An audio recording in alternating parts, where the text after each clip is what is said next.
2017 Suzuki Ignis. This one comes in different trim levels. This is the Unico, the base model. However, it still packs a lot of amenities, a lot of extras that you wouldn't actually expect in the base model. So what do we have here? In all Ignis, we will find the same engine. It's a 1.2 liter naturally aspirated 4-cylinder, producing 90 horsepower at 6,000 RPM and a maximum torque of 120 Newton meters at 4,400 RPM. We have a 0 to 100 time in 12.2 seconds and a top speed of 170 for the two-wheel drive version, which is this one. You have as well an option of getting the 4x4. This one will be available from April 2017 onwards. So let me show you, as usual, some outside shots. Then we sit in the front, second row. I'll show you the boot, and then we drive and hit the road. Enjoy! Right, so let's check how much space we have here. I always mention that I'm 1.84 meter tall, so you can compare to your own size and height, and you will see if you can fit here or not. So first of all, seats are a little bit on the softer side, as you can see here. However, they give you sufficient side support for this type of car. Then, steering wheel, we have on all models, even in base model, the radio control buttons on the left side, as well as the Bluetooth buttons to control your phone. So it comes equipped with a CD player and Bluetooth in all the models. Then on the left side, we have a few buttons to dim the light, as well as a trip computer, which you can use as well here to switch in between the fuel consumption, the average fuel consumption, as well as the distance you drove, and so on. Then we have electric windows in the front in the base model. In the higher models, you can get as well electric windows on the back. We have electrically adjustable mirrors. However, they're not heated in the Unico version. In the Compact Plus trim level, you will have them heated as well. What I like as well, we have here this kind of color accents, as well as in the middle tunnel, which are either silver or orange. In this case, the car is white. We have orange, which looks very nice and gives a little bit upper feeling. Nevertheless, most of the thing is hard plastic. However, it's not bad at all. You don't hear any rattling or anything like that while driving. And I have to say, this car is very well isolated, so you don't hear much wind noise or anything like this.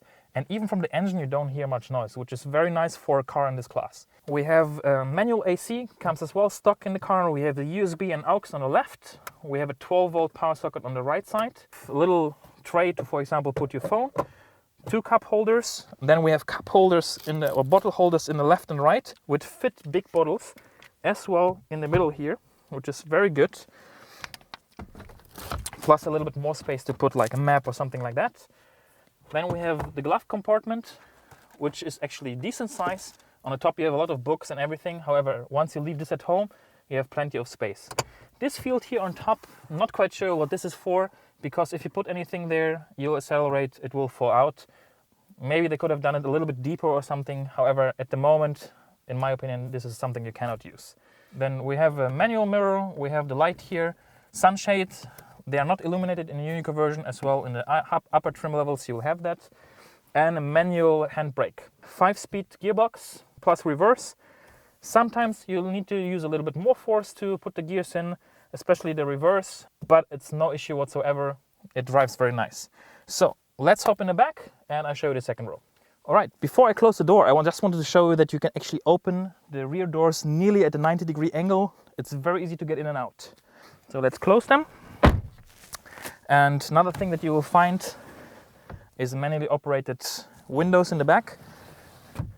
From the higher trim levels, you can get them as well electric in the back. Then we have a little, let's say, call it bottle holder in both doors. However, they fit only 0.5 liter bottles. Then, as I mentioned already in the front, you can reach the one in the middle between the seats. We have headrests for 3 people, and they reach to a decent height. And you can see as well, the seat is adjusted to me. I have enough room, and it's actually very comfortable. I like the incline of the seats. It's not too far back, it's not too upright. And you can see we have 3 headrests here and 3 3-point seat belts. So this version can accommodate 3 people in the back. If you have the 50-50 split seats, it will not be possible because you are able to slide the seats forward and backwards, and then obviously no one can sit in the middle. It's very comfortable. That's pretty much it. All right, so let's look at the back of the Suzuki Ignis, and this might be something that few people either hate or love, because there isn't anything in between. It looks a little bit different from what you know. It's very cut off, kind of, but it makes it very easy to park it as well at the same time. So you have a little bit of the design on the C-pillar, which you see here, these 3 pieces. And the taillights, what I like actually is they're just red and white. There's no orange in it, which is nice. So with the Suzuki logo in the middle, then the Ignis writing on the right side. The boot opens manually, obviously, and actually opens quite high. So I'm 184 and I can pretty much stand here below. So the boot space, depending on which version you choose, so either the 4x4 or the two-wheel drive. The two-wheel drive has 267 liters in the Unico version, a little bit less, around 250 in the Compact Plus and Compact Top, and the 4x4 is around 204. And you can, when you fold down the seats, increase that to around 500 liters. So obviously the 4x4 takes a little bit of space, that's why you have a little bit less space in the boot. However, it's decent for a car in this size. So that's pretty much it of the boot. Let's close it and let's drive. All right, so let's try out the Ignis. First things first. I have driven the car now for the last 2 days, so today's the 3rd day. And I do like it. Honestly saying, with all the cars I'm testing, I honestly can say that I like to drive this car. Because it's driving pure. I don't know if you understand what I mean. Today's cars have so much equipment on board, so many things, that they take driving kind of away from the driver. This car is more pure. Yes, you have some amenities like air conditioning and electric windows in the front in this one, but it's a steering wheel, it's a 5-gear manual gearbox, it's a naturally aspirated engine, not even turbocharged, and that's pretty much it, you know? And I like that. It still gives you this feeling of you're the one in control, rather than a lot of cars that have a lot of assist systems that basically take the driving away from the driver. So, price for this one. The Suzuki Ignis in the Unico version, which is the base model, as I already mentioned to you, starts at 14,990 francs. So, whatever you see now in this car is 14,990 francs. You can go up with a different trim level. So Unico is the base trim level, then you have Compact Plus, Compact Top, then you go into the 4x4 versions, and you have different options to obviously equip the car with what you need. So there is an automatic gearbox, 5-gear automatic gearbox available, however not for the 4x4 version. So keep that in mind if you're looking for that one, because the 4x4s will start shipping in April 2017, so in another, 3 months from now. And then there are assist system as well for this car, so you can get this dual camera feature that actually helps you braking and has an emergency braking system on board that's supposed to prevent accidents or even or minimize the effects of a possible accident. And as you can see, we're actually going up the hill, so we're trying to get over the clouds so I can show you a nicer view. And these things are available. Now the question is, do you need all these things? Because this car, as I already showed to you, it has automatic lights, which is super nice. It's a feature that you don't even find in cars which have prices of 20,000-25,000 Swiss francs. It has a trip computer, it has Bluetooth, it has a CD radio inbuilt, USB to charge your phone, electric mirrors, however they're not heated in the Unico version, in the base model. You have 6 airbags, ABS, ESP. So actually, this car has everything you need to bring you from A to B. And this is the thing as well that I want to address. Who is this car for, if you think about it? It has plenty of space for 5 people in the Unico version, because the upper versions have the 50-50 split seats. So if you split the seats and slide one 16.5 centimeters forward from the other, then obviously in the middle no one can sit anymore. So between 4 to 5 people can sit in this car comfortably, because there's really plenty of space, I have to tell. Let's put some air on the windows, otherwise it gets foggy. And we're lucky, we have the sun, we're above the clouds. And it's basically a perfect commuter to go from A to B, your daily drive to work, drop the kids to kindergarten or school, and do the daily errands. And that's what the car is made for. Obviously, you see I'm quite a lot occupied with shifting, because we have 90 horsepower at 6,000 RPM, which is pretty much just before the ref limiter. And now we have 40, we have to put the second gear in, because this is quite steep to get up here. This is Beatenberg, by the way. So you will be constantly shifting if you're going hills and mountains and roads like this. This guy is letting us pass. The gears are very short.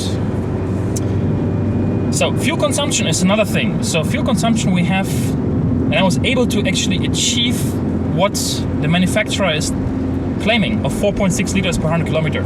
So 4.6 liters, I was able to get that figure. Obviously not going up and down the hills, though I had a few of them. But I even managed 4.4.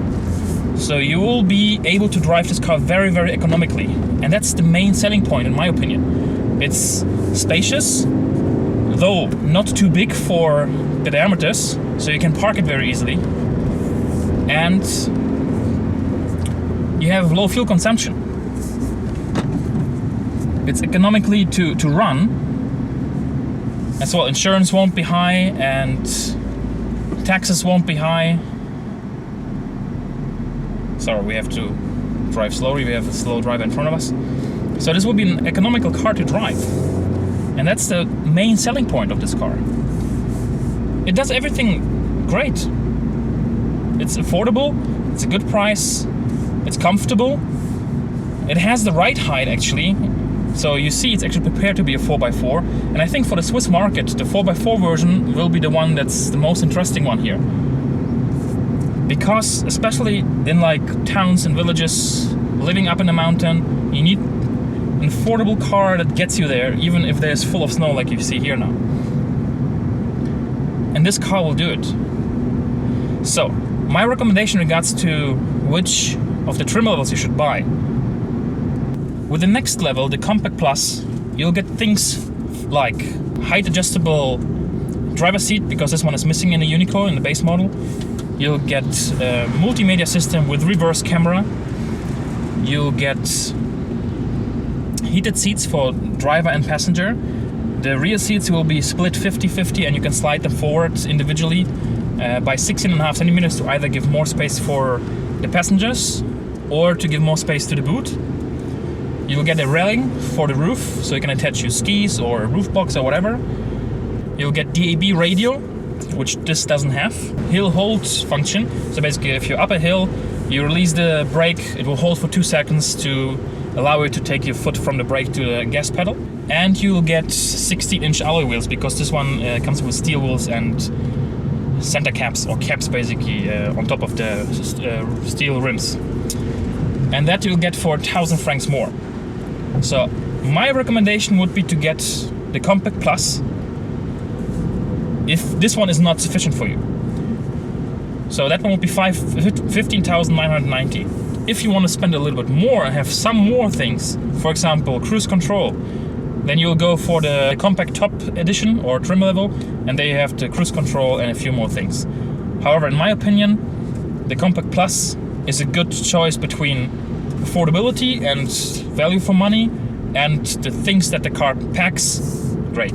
So some more information in regards to the driving. I like the steering. It's kind of direct. It's not too soft, not too hard.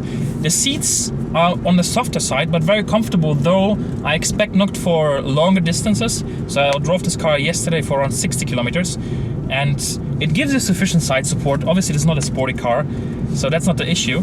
However, I think they will be a little bit too soft. You can see it here. Yeah, it's kind of very soft, and it might be a little bit uncomfortable if you drive long distances. But for the city where this car is made from, it's perfect. And another thing was the gearbox. It's actually easy to shift. However, sometimes you have to use a little bit more force to put the gears in. Especially the reverse gear is something that not always goes in as easy as it should. It's very easy to park despite having the C-pillar being quite huge, but because you know exactly where the car ends because it's kind of cut off at the end, it's easy to park. It's very easy to turn the car as well. It has you need only 4.7 meters from one side to the other to turn. And the main thing that I enjoyed about driving this car is it's very light. It's only 885 kilograms, the base model. The 4x4 will be heavier, around 950 kilograms. Still below a ton, because in Switzerland actually, in some cantons or some cantons, it depends on where you are, you're taxed according to the weight of the car, or part of it is the weight of the car. And this one is very light, below a ton, so it will be very good in regards to insuring the car. Well, that's pretty much it. So I hope you enjoyed this little review. Oh, it's very bumpy. It's the snow that is slowly melting here. And I'll try to make a nice picture of the car. And thank you very much for watching. Please leave comments below, subscribe, like and share. And thank you very much to AutoReview, who provided this car to me. So there will be a lot of reviews coming with them, with different brands. This was the very first one. So stay tuned, subscribe, head down to the link if you would like to have more information to AutoReview. You'll have the direct link in the video. And I hope you enjoyed, and take care. See you next time. Bye.